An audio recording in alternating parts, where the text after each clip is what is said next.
سايب، انا مش عايز اتكلم. انا قلت بص عبد المسيح بيقول لك انت ما سبتليش حاجه اقولها. انت حظك جاي، انت ما عندكش الرغبه دلوقتي، انا قاعد وانت خلاص كده. بسم الله الرحمن الرحيم. اولا كده انا اسمي طارق عصام من الشرقيه. انا جيت هنا عن طريق الانترنت، عن طريق تيك توك عامه. يعني كنت فاتح كده، اولا كنت يعني بفكر في قصه الحلاقه، عايز اتعلم، معرفش ايه كلام من دوت يعني. فسبحان الله ظهر قدامي اكاديميه ميمو. اول ما فكرت اصلا ظهر قدامي اكاديميه ميمو، فاتفرجت عليها، دخلت على الصفحه البيج جوه، يعني اتفرجت على الفيديوهات الموجوده. عجبني الوضع، يعني عجبني يعني الناس اللي جوه ردهم على الفيديوهات والكلام دوت عجبني، وشغلهم عجبني. موضوع عامه يعني شدني ليهم. فانا قعدت زياده يعني اخش على الصفحه، ادور تحت، اشوف التعليقات، اشوف الكلام ده كله. ما تسيبني اسالك اي حاجه. ما انت قلت لي خش زي ما انت. طب سيبني اقول لك، احس ان تمام. انا بسال، احس لا خش. ما ده حاجات انا عشتها، فانا خش. خلاص مش حافظها، انا فاهمها وكنت فيها. فالحاجه اللي الواحد عايشها طبعا مش محتاج حد يساله، فهو بيجيب اللي عنده على طول. ده صح. تمام. فبعد كده بقى فكرت، درست الموضوع مره واتنين، وشفت دخلت على اللايفات الموجوده، وشفت المستر وهو بيشرح والكلام ده كله، فعجبني الوضع يعني. بعد كده دخلت كلمتهم على طول، ايه الدنيا، الكلام ماشي ازاي، فعرفت سعر الكورس والدنيا. قلت تمام، وعرفت المكان، وبعتوا لي كل حاجه على طول. يعني اول ما سالتهم على طول بعتوا لي الايه، الاسئله. في استجابه سريعه من خدمه العملاء. تمام. لا ما شاء الله عليهم، ردوا عليها على طول. طب ايه رايك في النظام الورقي اللي هو دفعت حاجه فاخدت ايصال بالدفع، دفعت فلوس سكن فاخدت دي ايصال حاجه بالدفع؟ بتثبت حقك ومخليك يعني مثلا، يعني كواحد غريب طبعا لسه مش عارف الدنيا، مرتاح من جواه. يعني هو من جواه مطمن ان المكان مضمون. لان اي حد بيبقى كده بيبقى شاكك ان هو يدفع مثلا الرسوم، مثلا يجي الاول يحجز، يعني بيبقى مقلق. فلما بيشوف الوضع ويشوف كلام مظبوط، يعني بيخلي الواحد يرتاح من جوه. يعني التفكير والكلام دوت بيهدى خالص. اسلوب طارق اتغير عن قبل الاكاديميه؟ بص، هو قصة الاسلوب والقصة ديت يعني كلنا عامة اتغيرنا فكريا. فكريا، واسلوب كلامك وطريقتك وصحيان من نومك والانضباط في حياتك عامة اتظبط. من ناحية يعني مثلا كواحد بيسهر ويقعد طول الليل سهران والصبح نايم، مفيش حاجة بيعملها الكلام ده كله، لا انت هنا انضباط. يعني كل حاجة بمواعيد، وكل حاجة مظبوطة ما شاء الله، سيستم ماشي على الكل. يعني ماشي على المدرب قبل ما يمشي على المتدرب الموجود. فكإدارة ما شاء الله مش هتلاقي أحسن من كده في أي حتة أصلا. ايه اللي بيتدرس او اللي بتاخدوه هناك غير الحلاقه؟ غير الحلاقة، الحمد لله الحلاقة طبعا ما فيهاش كلام. غير الحلاقة يعني مهما نوصف لكم مش هي اللي بره، اللي هيتفرج مش هيستوعب الكلام دوت. بس انت هتيجي هنا يعني تعلم كل حاجه، طريقه الكلام والتعامل والنصايح. كفايه النصايح اللي الواحد بياخدها طول ما هو موجود بره عن تعليم الحلاقه.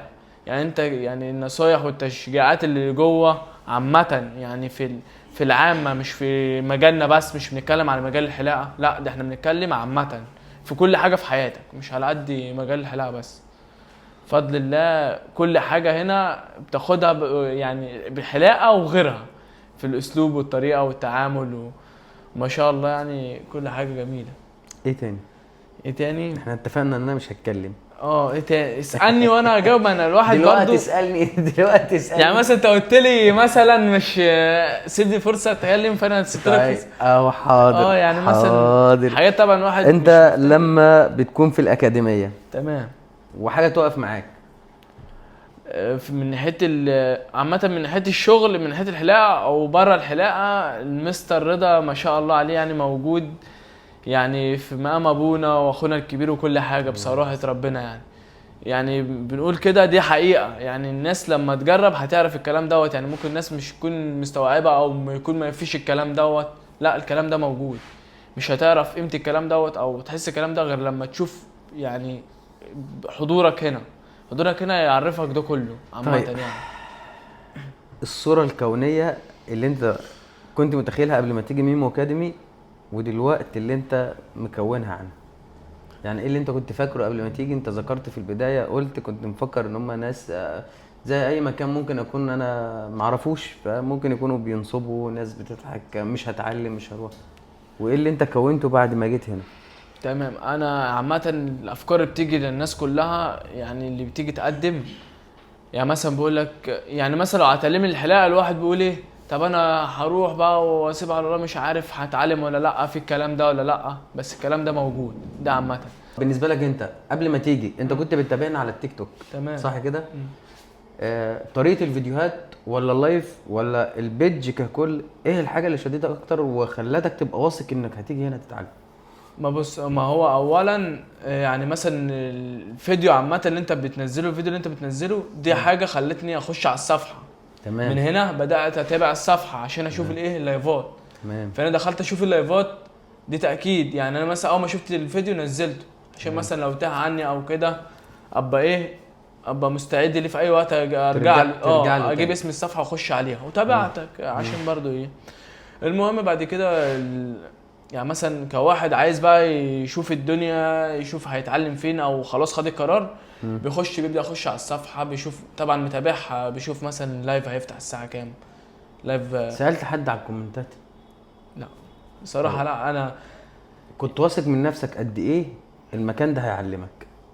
مش عايز اقول لك ان 100% اقسم بالله انا ما فكرت خالص ان انا مش هتعلم او انا مش هنجح. ما شاء الله عليك، ما شاء الله عليك. عشان كده انت واصل لمستوى كويس ومن الناس المميزين في المجموعه. الحمد لله. اكيد انا بتمنى لك التوفيق دايما، وبتمنى لك دايما مزيد من النجاح والتركيز، لان كل واحد فينا عايز ينجح اول شيء في حياته لازم يعملها يكون ملتزم. طول ما انت ملتزم بالحاجات اللي المفروض ان انت واجب عليك تعملها كل يوم، غير الصلاه او غير ان انت مثلا عندك حاجات معينه، لان الصلاه دي عباده دي مفروضه فرض علينا. عليك. عباده مفروضه علينا سواء مسلم مسيحي ايا كان مين، هي مفروضه علينا احنا لازم نعملها. فبالنسبه لك لازم تقضي الفرض اللي عليك، انما في حاجات اساسيه هي الالتزام اللي بتخليك ازاي تعرف ان انت توصل لطريق مستقبلك من النجاح او من الانجازات اللي المفروض تعملها.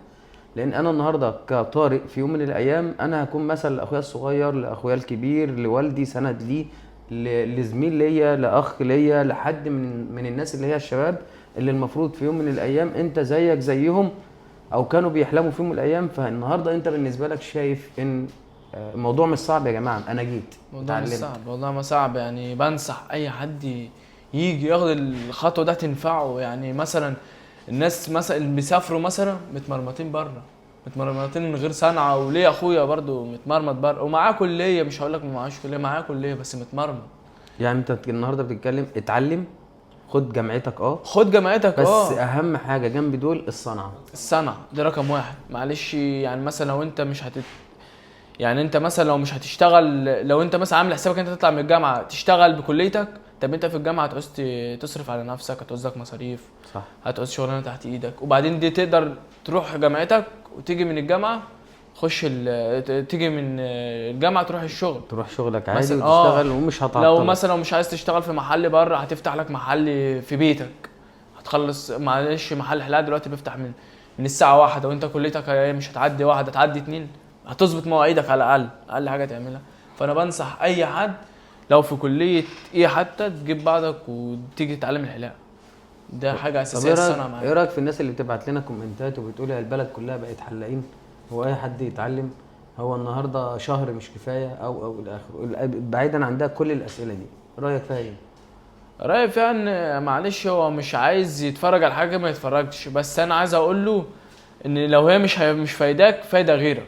يعني هي لو مش فايداك هي فايده غيرك، فانت مش عايز تتفرج ما تتفرجش. بس احنا بنوصل رسالتنا للناس اللي نفسها تتعلم ومش لاقيه مكان مضمون، مش لاقيه، مش عارفه تتعلم. الناس حتى اللي هي مثلا ايه، الناس اللي هي متمرمطه في المحلات، الناس اللي هي كبيره ومتمرمطه في المحلات عشان تتعلم ومش هتتعلم ومش عارفه تتعلم.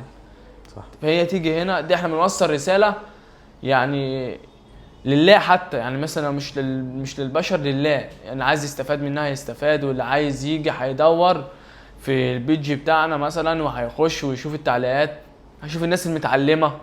عارف يعني اكتر حاجه عجباني فيك ايه؟ انك تتكلم بصيغه الجمع وصيغه العيله اللي احنا اتعلمناها اللي احنا وعشناها ومع عشناه، بعضنا. احنا بنحكي اللي احنا عشناه، مش كلام حافظينه، مش كلام احنا، ده حاجات احنا فاهمينها وعشناها في وإيه رأيك الواقع. في روح العيله او روح الجماعه اللي احنا بنوجدها في المكان؟ مش هلاقي احسن من كده بصراحه والله العظيم. يعني انا كنت مثلا بتمنى ان انا مثلا في يوم من الايام قدام، يعني لما اجي افتح يعني مصلحه لحسابي كده، يعني ابقى ماشي اداره زي اداره المستر رضا بصراحه ربنا يعني. وده اللي يعني ايه، ده اللي انا كنت بشوفه المفروض يتعمل. يعني انا الحاجات دي اصلا انا كنت بتخيلها مع نفسي ان انا اعمل نفس القصه ديت برافو عليك. في مكاني انا، مثلا مكان يخصني انا، اعمل نفس الاداره دي. فانا جيت شفتها قلت ما شاء الله يعني، ما يعني زيك بتاخد حقك زيك زي اي حد، ما فيش حد هنا احسن من حد وكلام من دوت، كله الحق حق. يعني كل واحد هنا واخد حقه بما يرضي الله، ما فيش يعني كبير صغير بياخد حقه، ما بنفرقش بين حد. ايه رايك في السعر يا طارق؟ لا السعر ده ما فيش كلام دوت ده يعني حاجه معنى صح برخص التراب، برخص التراب من ناحيه كل حاجه. يعني مثلا السعر مناسب، ويعني معلش لو انت مش متوفر معاك استلفهم وتعالى. يعني النهارده مش هتلاقي كده. يعني انت اصلا لما تستلفهم وتيجي، ويا عم لو انت مثلا مش يعني مثلا ايه بتبقى متردد يعني انك تيجي او لا، وخايف تخسر فلوسك، يا عم 8000 جنيه مش حاجه. ولما تيجي وتشوف الشغل وتشوف بعينيك تقول لا والله انا لو بايدي لو معايا فلوس ادفع لهم حق وكمان مره هدفع لهم. فدي حاجه يعني مهما اقول لكم عليها، يعني مثلا مهما اقول للناس اللي هتتابعنا والناس اللي بتشوفنا، صح. مش هيتصدق الكلام دوت غير لما تعيش الكلام القصه دي هنا. يعني هي اصلا مش هتصدق مهما اقول لهم مثلا ده هو يستاهل اكتر من كده الضعف والكلام دوت، مش هيصدقوا غير لما يشوفوا ويعيشوا اللي احنا عشناه. انت عارف ان انت من الناس اللي ما كانتش بتتكلم كتير في المحاضره؟ انت مصدق ان انت قاعد بتتكلم الكلام ده دلوقتي؟ لا انا ما كانش عندي الجرأه. يعني مثلا انا اصلا في كليتي او في مدرستي انت ما كانش ما عندك، بطلعش اشرح ولا الكلام انت ما كنتش دوت، بتتكلم ما اصلا. بتكلمش. تخيل انت دلوقتي قاعد وبتتكلم. الجرأة خدناها هنا في الكلام. انا قاعد يعني مصدوم منك، بس في نفس الوقت انا قاعد بتفرج، انا مبسوط لان الحمد لله احنا وصلنا لمستوى كويس جدا. وصلنا يعني كسر حاجز حاجات كتير قوي، حاجات احنا كتير كنا عاملين حسابها وهي اصلا مش موجوده. ده ما هو احنا قاعدين اهو بنتكلم والدنيا عادي. ما كنتش تتخيل الكلام دوت. يعني الناس مثلا ممكن تقول ايه، لا ده عشان تصوير بس، هما ما يتخيلوش الكلام دوت ولا يتخيلوا. مش عارف اوصف لهم ازاي. قول له تعالى اقعد معانا يوم يا عم تعالى وما تدفعش فلوس، مش بنقول لك تعالى وادفع، والله العظيم بنعمل لمصلحتك قبل لمصلحتنا، بنعمل كفايه لمصلحتك. ان هو بقى بيعرف يتكلم. بعرف اتكلم والله العظيم. الاول يعني ما كنتش بجمع كلمتين على يعني عندي الرهبه من التصوير، عندي الرهبه مثلا اقعد مثلا قدام المستر رضا اللي انا كنت بتفرج عليه، اقعد قدامه واتكلم معاه. ما فيش الكلام ده كلام تصوير. لا الكلام ده حقيقه حقيقه والله. مهما اوصف لهم ابقى اتكلم من قلبي، ومن يعني ايه تفكيري اللي انا عشته، مش بتكلم كلام انا حافظه ولا كلام حد قايل لي عليه. لا انا جاي من المحل والله العظيم، نادوني مع المحل قالوا لي روح للمستر رضا. كنت بتعمل ايه؟ بجيب والله سوري اهوت بتاع اهو والله وراه اهوت والله العظيم حتى على الترابيزه ورا. انا كنت جاي منهج اصلا، يعني قال لي روح بسرعه. عسل والله، انت راجل عسل. تسلم. طيب حابب تقول ايه تاني؟ بقول ايه تاني؟ انا عايز اقول للناس ديت والله العظيم، اللي عايز يتعلم الحلاقه بجد ومستعد انه يتعلم، مش هو مثلا يعني هو حابب القصه ديت، يجي والله مش يتردد. لو انت حابب القصه ديت مش هقول لك هتتعلم في 30 يوم، انت هتتعلم في 15 يوم. هتبقى بتحلق لناس حواليك بس يعني تبقى حاببها وعامل حسابك انت جاي مش فيه هزار. ركز في اهم 10 ايام تركز فيهم. انا مبسوط، انت بتتكلم يعني من قلبك قوي. انا عايزك والله العظيم يلا ربنا يلا والله العظيم يلا. انت دلوقتي لما كنت في الاكاديميه ولما جينا نروح الفروع، تمام ماشي كمل. مستواي انا كطارق عن مستوى الفني اللي موجود تمام بعيد ولا قريب؟ ده اول تمام سؤال. كده كلام موضح. تمام. عامة انت ما تطلع من الاكاديمية من وسط ضغط هم ضاغطين عليك عشان تتعلم، تطلع من وسط الاكاديمية تروح الفرع، بص على الناس اللي شغالة هتلاقي الامور بسيطة. يعني الامور بسيطة في 5 كلام ببقى مخلص الايه اللي قدامك. يعني بتلاقي الدنيا سهلة بالنسبة لك في الفرع. في الفرع. طب انت بقى بتحدد مستواك بعيد ولا قريب باللي انت بتشوفه؟ يعني كنت في اول 15 يوم كده متهيالي 15 يوم او 16 يوم، يعني في الحدود ديت، يعني في الرينج دوت. كنت شايف بالنسبه لي انا لو وقفت دلوقتي يعني كنت انا خلاص طلعت من الفرع. لما طلعت من الفرع وروحت السكن، لا انا بكره لو نزلت انا هطلع شغل يموت في يعني في لحظات. انا خلاص حسيت ان انا والصنايعي واحد بالنسبه مفيش. ايه يعني رايك في تعاملهم مع العملاء هناك الفنيين؟ لا جميل، جميل قوي يعني. بالنسبه للمستر عنتر بالذات، يعني ده اللي انا حضرته وقفت عسلية. جنبه، ده عسليه. لا بصراحه ربنا الراجل دوت ربنا يبارك له، يعني ما شاء الله عليه وربنا يرزقه يعني. استقبال مدير الصاله للفرع للعميل كده في الفرع وخلافه جميل ما شاء الله عليه، جميل. انا شفت مره او اتنين بس، انا ما شفتش كتير لان كنت مركز مع المستر عنتر. بس هو عامه اداره هناك حتى في المحلات بره عن الاكاديميه في المكان. انا لا، قبل ما تقول الكلمه دي ما هي دي اللي انا هسالك عليها. تمام. انا كطارق شفت بقى الوضع ازاي وحسبته ليا فيما بعد ازاي. انت شفت الاداره وشفت يعني مثلا لما اجي افتح لنفسي حاجه تخصني يعني بالنسبه للفروع، بالنسبه للاكاديميه للفروع، بالنسبه للفروع عايز تفتح اكاديميه افتح. لا هو الاكاديميه انا قلت حاجه ما شاء الله يعني، بس خلينا في الفروع دلوقتي. هو مش انت كده طالع تحط نسخه تانية. والله العظيم ما كنت مفكر في ولا كلمه. انا والله العظيم جاي جري يعني، كنت جاي بنهج لو شفتني قبل ما وعرقان وما اعرفش ايه. فانا جاي على طول جاي واقعد على الكرسي مش عارف انا بعمل ايه. قول لي بقى شفت الفروع ازاي وشفت وضعك ازاي؟ يعني هنا بالنسبه ناوي اعمل ايه يعني. ما شاء الله الفروع جميله، الاداره هناك جميله، يعني الناس اللي بتستقبل، طريقه الكلام مع العميل اللي هو داخل، طريقه الكلام معاه، طريقه الشغل معاه.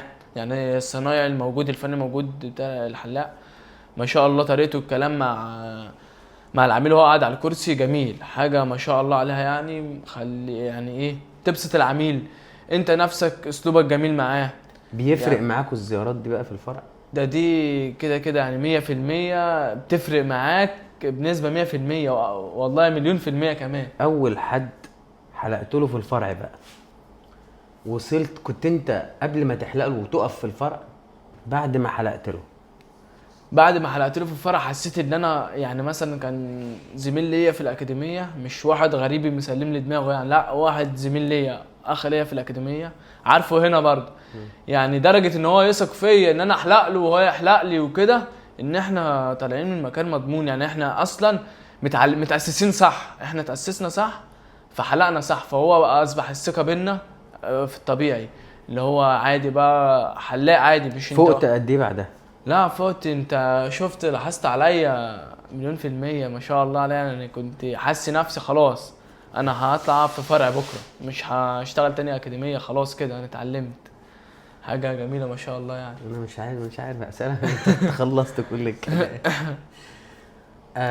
طارق انا بحبك في الله. حبيبي يا مستر، والله ربنا يعلم الحب اللي بيني اللي انا بحبه يعني من جوه المستر رضا. ما والله العظيم انا بتمنى لك التوفيق. تسلم يا مستر، بتمنى لك دايما مزيد من النجاحات. انت ابن حلال تستاهل كل خير. حبيبي يا مستر رضا، دايما خليك مستمر ومحافظ على نجاحك، من نجاح لنجاح باذن الله. وتتعلم وتعود على اللي احنا خدناه في الاكاديميه، عشان سر النجاح الالتزام زي ما قلت لك. الالتزام باداره حياتك كلها، مقصود. باداره شخصيتك، لان انت النهارده من اللي انا شفته واكتشفته فيك انت حابب الموضوع جدا، انبسطت جدا، مبسوط ان انت بالنتيجه اللي انت وصل لها. احلامك وطموحك في اللي جاي ان انت يبقى عندك حاجه كويسه ان شاء الله، ومحل واثنين وثلاثه ان شاء الله. بس ازاي انا كشخص ما يكونش عندي اداره لنفسي وعايز اعمل اداره للغير؟ ما ينفعش. فاهم حاجه زي ما انت داير نفسك دلوقتي وواصل لنتيجه كويسه باللي احنا شفناه وعشناه مع بعض في الاكاديميه، وباللي انت حكيته لي عنك شخصيا اللي ما يعرفوش غيري انا وانت، بالظرف اللي انت كنت جاي وفي بعض الناس عندك مش عارفين. ده حقيقه. فانت ان انت ازاي تفكر وتدير نفسك في الحته دي، تبقى عارف قد ايه مصلحتك وقد ايه مستقبلك اهم، وانت مش مقصر في تعليمك ومش مقصر مع اهلك ومش مقصر في شغلك وفي حياتك. فانت شخص كبدايه انت بتدير نفسك صح وعارف ازاي بتخطط لها قدام. انا بقول لك اهو دلوقتي انا متوقع لك مستقبل كويس جدا طول ما انت بتفكر صح كده. ان شاء الله. تسلم يا مستر رضا. الله انت كنت جاي الاكاديميه مش معرف مين، تقدر تتكلم عنها ولا مش؟ هتكلم عنها. انا ما لا كنت اسمعني، لو مش عايز دي حاجه ترجع لك، بس انا بقول ليه، لان انا هتتذاع هتبقى مسجله فيديو وينزل على الصفحه ولا بس مباشر وراح لحاله؟ لان انا كشخص لما اكون بدير نفسي وبعمل حاجات في الاول وفي الاخر صح وبما يرضي الله، ما بتغضبش ربنا ولا بتزعل حد من اهلي، ففي الاول وفي الاخر انا ماشي صح. انا المفروض انا كأب او كان كاخ او انا كاي حد في حياه طارق او هو طارق في حياته يفتخر بيه. ده اللي انا دايما بحاول اوصله. انت حابب تتكلم فيه، حابب مش حابب تتكلم، خلصنا. هتكلم فيه هتتذاع بس مباشر، على اليوتيوب. على اليوتيوب. يلا بينا. انا عامه انا كنت جاي مش هنا. عايز تتكلم؟ لا هتفرق من بس مباشر او غيره؟ ايه هتفرق؟ ماشي. لا عادي عشان برضو اخواتنا يستفادوا. بس انت لما الموضوع اللي انت هتتكلم فيه لما اتكلمت فيه مع اللي انت لسه هتقوله عشان حاجه ترجع لك، هل حصل اي شيء؟ لا ولا اي رد فعل خالص. خلاص نحط في الامر الواقع بمعنى صح. انا حطيتك في الامر الواقع وفي الصح. انا ما فيش مش في الغلط. طيب. انا مثلا غلطني وانا ما اعملش الحاجه. تحكي ولا مش عايز؟ لا احكي عادي. اتفضل. انا عامه انا لما جيت هنا يعني اتعلمت اصلا وتعودت ان انا ما عدتش احكي حاجه لحد بالنسبه لاصحابي يعني او اي حد عامه. لان مثلا اللي ممكن مثلا معنى صاحبي ممكن يقول لك يعني بيضللك، ممكن مثلا يتريق عليك، يقول لك يا عم لا تتعلم حلقتي. زي ما انت عارفين يعني كله بيتكلم كده وبيقول كده، يعني معظم الناس بتقول كده. فانا قلت لا، انا اصلا خلاص يعني مثلا من فتره انا بتعلم من الغلط الحمد لله. فانا من فتره قلت انا اصلا ما حاجه الخطه اللي انا هحطها ما قلتش عارف بقى حد، نفسي وبس الحمد لله يعني. فانا قلت اللي جاي يعني اللي بعد كده جاي عامه بعيد عن الحلقه عامه ما اعرفش بقى حد غير لما اعمله. فانا لما جيت هنا لما قلت خلاص خدت قرار وجيت هنا مش كان معايا ولا جنيه اصلا من ثمن الكورس، وسالف والله من جنيه لحد الان انا صرف كله، يعني سالف كله من ناس حبايبي وما يعرفوش ليه. يعني مثلا قايل لهم انا عايز كذا وما يعرفوش ليه عشان برضو ما حدش يحبطني ويقعدني. ربنا يحبب فيك الناس يا رب. المهم انا مثلا انا يعني مثلا ما عرفتش حد خالص يعني، وقلت لابويا هات الحد الاساسي اللي احنا بنلف حواليه. قلت لابويا على انا عايز اتعلم الحلاقه يعني وكده. قال لي لا مش دلوقتي، وبعد ما تخلص امتحانات وبعمل اللي انت عايزه ما اعرفش ايه وكلام من ده. فقلت لا بعد ما اخلص امتحانات انا خلاص انا قررت ان انا هروح في شهر 5. وانا من زمان عايز اجي، من شهرين عايز اجي، بس كانت في حاجات لازم ارتبها الاول. المهم بعد كده قلت خلاص هروح في شهر 5 ورستكت اموري يعني وخلاص، وعرفت ان انا صح وماشي صح الحمد لله. بعد كده دخلت على ابويا قلت له عايز اتعلم الحلاقه. قال لي مش دلوقتي. هو ما معني يعني مش منعني، بس قال لي هو بيتكلم على خطوه الجامعه بس، خلص الكليه بتاعتك وبعد كده خلص وبعد كده بروح. قلت لا ما فيش خلص وبعد كده اروح، يعني انا عايز مع نفسي، مش بقول له كده مع نفسي بقول لا خلص وبعد كده اروح. لا ما ينفعش كده، انا هتاخر والدنيا يعني ما انا صح العمر هيسرقك وممكن ما تروحش. يعني انت لو اجلت للغد ما بتروحش، يعني انت خلاص خدت قرار يبقى ما فيش حاجه ترجعك. ما شاء الله عليك. فانا رحت قلت له عايز اتعلم الحلاقه. قال لي هو مش منعني لان هو يعني فكره عالي شويه، يعني مش هو لا ما فيش حلاقه خالص، لا هو قال لي ماشي بس بعد فتره. فانا لا انا خلاص خدت القرار وانا صح، وهو قال لي لا عشان الكليه عشان الجامعه بتاعتي. فانا ما دخلتش معاه في جدال، بس ما قال لي لا قلت له عايز اروح قال لي لا، فخلاص ما دخلتش في جدال. قلت خلاص دخلت مع نفسي جوه قلت لا انا لازم اروح، انا مش غلط. يعني مثلا ما اقعد في كليه، هروح من كليتي من هناك مش بعيده، مثلا ساعه ونص ساعه مش بعيده برضو. فيما معناه ان انت كنت خارج هم عارفين ان انت في الجامعه، بس في نفس الوقت مظبط في جامعتك ومعانا في الكورس. ما انا جاي مظبط في جامعتك. اجلك الخطوه دي. بعد كده قلت لنفسي لا انا انا هروح. بعدها باسبوع كده دخلت عليه قلت له انا لازم اروح سكن الجامعه بكره، اروح سكن الجامعه بعد كام يوم عشان عندي عملي وكلام، وكان عندي امتحانات عملي وامتحانات الفاينل وكلام ده. المهم قال لي ماشي. انا اصلا مش بذاكر، يعني انا اصلا يعني انا لو بذاكر وقاعد مجتهد في كليتي وبذاكر ابوك هيسمع ده. يسمعوا.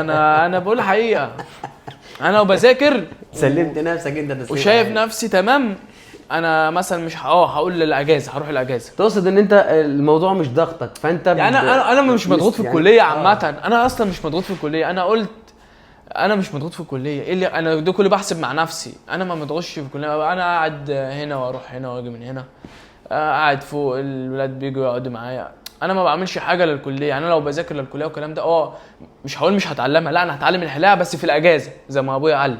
بس انا لو ما رحتش دلوقتي مش هروح، يعني انا اصلا مش هروح، مش هاجي. عملنا ايه بقى؟ هات المهم بعد كده جبت بعد وجيت على هنا. هات المفيد. المهم لما جيت على هنا قلت انا هروح الكليه. رحت بقيت اروح امتحاناتي، اروح الامتحان بتاعي واجي واجيب بعد واجي اروح واجي. انا غلطان ان انا علمتك الكلام. غلطان. ايوه والله هو اللي فتحني في الكلام، هو اللي علمنا الكلام، طريقه الكلام على البشر علمنا والله. كمل عسل. المهم يعني جبت بعد وجيت على هنا، بقيت اروح امتحاناتي واجي اجي على ميعاد المحاضره. والله العظيم ربنا يعلم كنت بجيبها جري، يعني كنت بجري اصلا عندي ميعاد قطر ما ينفعش اتاخر عليه. يعني كنت بجري هنا واركب المواصلات هنا، باجي قطر وباجي اجري من القطر عشان اول مترو يجي الحق على طول عشان ما اتاخرش على المحاضره حاجه. الحمد لله. يعني المهم بعد كده خلصت، يعني اروح امتحاناتي واجي. المهم بعد نزلت جدول العملي، يعني ايه نزلت جدول العملي بعد 15 يوم كده. وبعد كده رجعت تاني هنا. ما رجعت لما رحت تاني لابويا بقى، طبعا ما فيش حد يعرف ولا اصحابي ولا ابويا ولا كده. ما رحت لابويا بقى اجيبها ازاي، قعدت مع مستر رضا قلت له انا مش معرف ابويا اللي انا هنا واعمل ايه، انا متورط دلوقتي. انا متورط دلوقتي. المهم قال لي اعمل ايه وما اعرفش. المشكله دي حصلت مع اخر ماده في الامتحانات. طب انا دلوقتي خلصت امتحانات وانا هروح ومش هرجع تاني. طب انا كنت هنا في حجه الامتحانات. هاجي خلصت امتحانات هرجع ازاي هنا. المهم دخلت عليه قلت له ابويا انا رحت اتعلم الحلاقه. هو انا بس قبل ما اقعد معاه يعني حبيت اديله فكره. يعني مثلا انا بقول بالشرح بالظبط عشان مثلا لو في حد منعه او كده ممكن يتعلم من كلامي.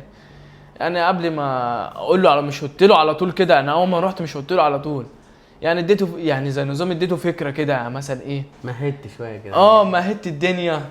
يعني مثلا ايه حسسته ان انا يعني شككته في نفسه، الواد ده راح يتعلم الحلاقه ولا لا، بقى خلاص متشتت مثلا راح ما راحش. المهم دخلت عليه بقى بعد ما اديته، حبيت اديله نبذه كده فكره كده، مش اديته الفكره كلها. دخلت عليه بقى بعد ما اديته الفكره، رحت له ابويا انا راح اتخرج من الكورس. والله لقيته بيقول لي اتخرج من الكورس. قلت له انا اتعلمت الحلاقه وبقيت الحمد لله 100 ووريته فيديوهات كده بالطريقه كده، وريته فيديوهات وهو استمع. يعني هو مش كبش فيا على طول، هو استمع ليا الاول. المهم وريته فيديوهات قال لي ماشي برضش ما حبيتش اطول معاه. قلت له توري شوف انا بقيت حلاق واتعلمت الحلاقه وما اعرفش ايه. قال لي ماشي. قلت له بقى هروح بكره اتخرج. قال لي ماشي. قمت واخد بعض وطلع على طول من الاوضه على طول.